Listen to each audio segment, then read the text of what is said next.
All about breastfeeding B. Ersan G. Good day. I Kabalitin. am Arsen G. Kabawatan, a student nurse from Pamantasan ng Lusad de Marikina. And for this video, I'm going to demonstrate or educate or um, give the importance of breastfeeding and its purpose and its advantages for both mother and both mother or baby. So almost every hospital today is campaigning for breastfeeding, both local or international. To be the sole provider of nutrition for babies, and almost every establishment provides a breastfeeding room for mothers who want to breastfeed their children.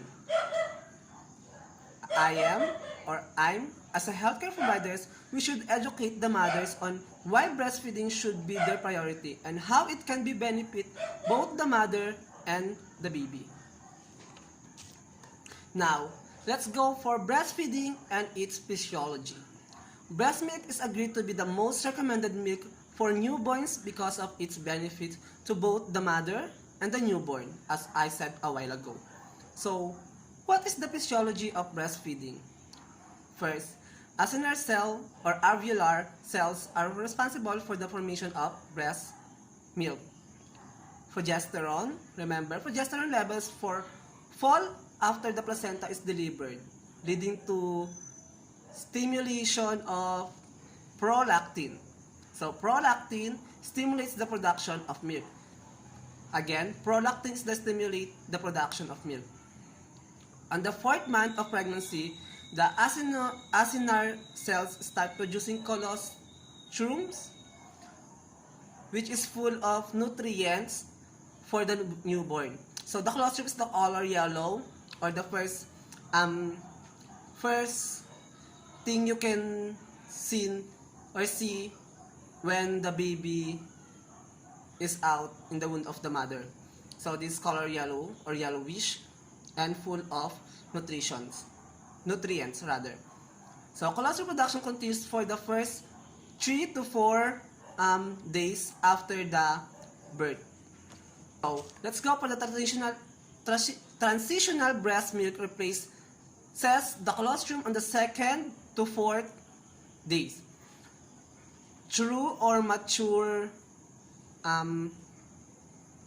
breast milk is produced on the 10th days, also followed by milk flows through its reservoir, the lactiferous sinuses, which are located behind the nipple of the mother.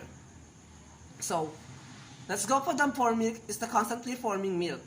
When the infant sucks at the breast, oxytocin is released and collecting sinuses of the mammary glands contract. And it's followed by milk is forced forward through the nipples of the mother, and this action is called the let-down reflex. After the let-down reflex, it can be triggered by thinking about the baby or whenever the mother hears a baby crying. So the let-down reflex can be triggered when the baby is crying or the mother think about her baby. After the let-down reflex, new milk or hind milk is formed, and it has higher fat than fore milk. Hind milk makes the infant grow more rapidly than fore milk.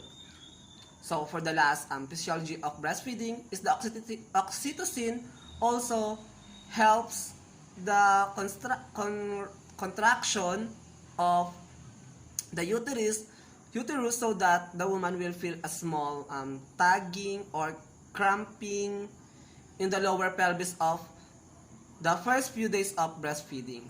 So now, let's go for the advantages of breastfeeding. So, breastfeeding must be also depend on the preference of both the woman and her baby. So both of them could enjoy the experience and gain benefit as well. So that's the advantage of breastfeeding. The mother and the baby will benefit to each other. So let's go for the advantages of breastfeeding in infant. So the first advantage of breastfeeding to infant or to baby is breast milk contains immunoglobulin A, which binds viruses and bacteria so they will not be absorbed from the gastrointestinal or GI tract into the infant. That's the first advantage.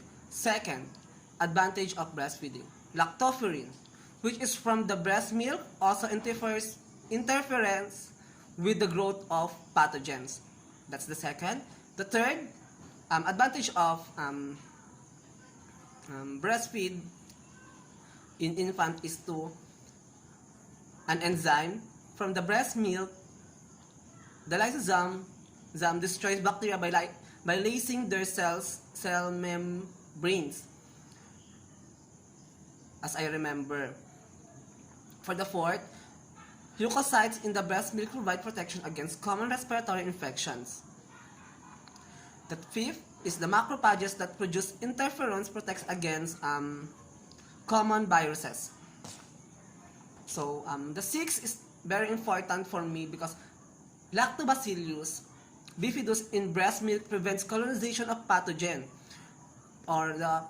prevents colonization of pathogenic bacteria in the GI tract or gastrointestinal tract, reducing the incidence of diarrhea in infant.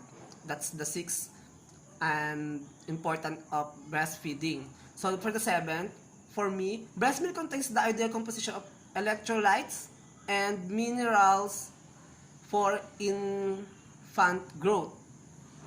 Yeah, as I remember.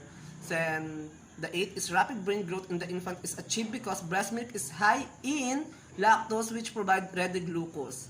Again, rapid brain growth in the infant is achieved because breast milk of the mother is high in lactose, which provides ready glucose. So for the last, for me, is the breast milk also contains linoleic acid, which is essential fatty acid for skin integrity. So what is the advantage of breastfeeding for the mother? For me, I have five advantages of breastfeeding in the mother. First is breastfeeding helps prevent breast cancer for the mother. So second, oxytocin aids in uterine evolution as it helps the uterus contract. So breastfeeding empowers women because only women can master it. Women empowerment. Fourth, feeding and preparation time is greatly reduced. And last but not the least, the bond between the mother and the baby is strength. Before I'm going to end my video, the last thing I'm going to say is the importance of breastfeeding to both mother and the infant or the baby. First is to have a skin to skin bonding of mother and child. Also, breastfeeding give extra warmth for infant. And third, breastfeeding is a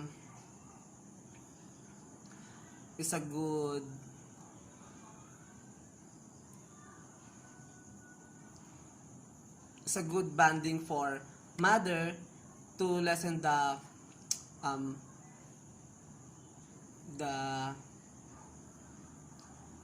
postpartum disease. And that's all for my video. I hope you learned from my video. And mommy, don't forget to breastfeed your children. And that's all. Thank you.